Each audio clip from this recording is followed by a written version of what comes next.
मानव जाति के इतिहास या प्राचीन इतिहास को हम कैसे जानते हैं? मानव जाति के इतिहास या प्राचीन इतिहास की जानकारी हमें कई स्रोतों से मिलती है। इनमें से एक स्रोत अतीत में लिखी गई पुस्तकें हैं। इन पुस्तकों को हम ढूंढकर पढ़ते हैं। इनमें राजाओं एवं आम लोगों के जीवन, धार्मिक विचार एवं मान्यताएं, औषधियों तथा विज्ञान आदि सभी प्रकार के विषयों की चर्चा मिलती है। ये पुस्तकें हाथ से लिखित होने के कारण पांडुलिपि कही जाती है। ये पांडुलिपियां प्राय ताड़पत्रों अथवा भोजपत्रों पर लिखी मिलती है। इसके अतिरिक्त लिखित स्तोत्रों में अनेक महाकाव्य, कविताएं एवं नाटक आदि है।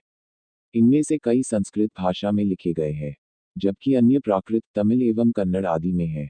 हम अतीत की जानकारी अभिलेखों से भी प्राप्त करते हैं।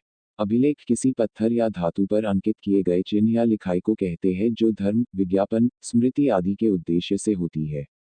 इसके अतिरिक्त अतीत में बनाई गई एवं इस्तेमाल में लाई गई वस्तुओं के माध्यम से भी हम अतीत की जानकारी प्राप्त करने में सफल होते हैं। ऐसी वस्तुओं में पत्थर एवं ईंट से बनी इमारतों के अवशेष, औजार, हथियार, बर्तन, आभूषण, मूर्तियां, चित्र और सिक्के आदि आते हैं। ये वस्तुएं पुरातात्विक स्रोत के रूप में जानी जाती हैं। पुरातात्विक वस्तुओं का अध्ययन करने वाले व्यक्ति पुरातत्वविद कहलाते हैं। पुरातत्वविद अक्सर इतिहासकारों और मानव विज्ञानियों के साथ मिलकर काम करते हैं। पुरातत्व क्या है? पुरातत्व भौतिक अवशेषों के विश्लेषण के माध्यम से पिछली संस्कृतियों का वैज्ञानिक अध्ययन है।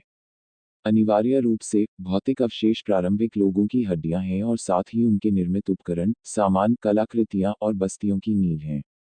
अभिलेख और शिलालेख में क्या अंतर है? अभिलेख किसी पत्थर, धातु या कागजों पर अंकित किए गए चिन्ह या लिखाई को कहते हैं जो धर्म, विज्ञापन, स्मृति आदि के उद्देश्य से होती है। शिलालेख केवल पत्थरों पर अंकित चिन्ह या लिखाई को कहते हैं, उद्देश्य दोनों का लगभग वही होता है। रेडियो कार्बन विधि क्या है? खुदाई में मिली अवशेषों के अध्ययन में उनके आयु का आकलन करना बहुत महत्वपूर्ण है। रेडियो कार्बन विधि का प्रयोग अवशेषों की आयु का आकलन करने में किया जाता है। रेडियो कार्बन डेटिंग मृत पेड़ पौधे आदि की आयु के निर्धारण के लिए इस्तेमाल की जाती है। यानी इससे ये पता लगा सकते हैं कि वह पेड़ पौधा कितने वर्ष पहले तक जीवित था। आइए देखिए ये कैसे किया जाता है। किसी भी वृक्ष या वस्तु आदि में कार्बन के दो तरह के इसोटोप होते हैं, C12 तथा C14। इसमें C14 रेडियोएक्टिव है जिसका विघटन होता रहता है, पर जीवित वृक्ष इसे उतनी ही मात्रा में बनाता रहता है, अर्थात इन दोनों का अनुपात स्थायी बना रहता है। वृक्ष की मृत्यु के बाद C14 बनना बंद हो जाता है व इसकी अनुपात कम होने लगती है। ये अनुपात कितनी कम हुई है, इससे ये पता लगा सकते हैं कि उस वृक्ष का जीवन कब समाप्त हुआ था। आइए थोड़ा विस्तार से जानते हैं। C14 के विघटन की एक निश्चित गति है जो रेडियोएक्टिव तत्वों की हाफ लाइफ निर्धारित करती है। C14 की मात्रा 5700 वर्ष में आधी रह जाती है। अगले 5700 वर्ष में इसकी आधी यानी आरंभ से शुरू से एक चौथाई रह जाती है। अगले 5700 वर्ष में शुरू का 8वां भाग रह जाती है। इस प्रकार चाहे कितनी भी कम मात्रा बचे वह कभी समाप्त नहीं होती।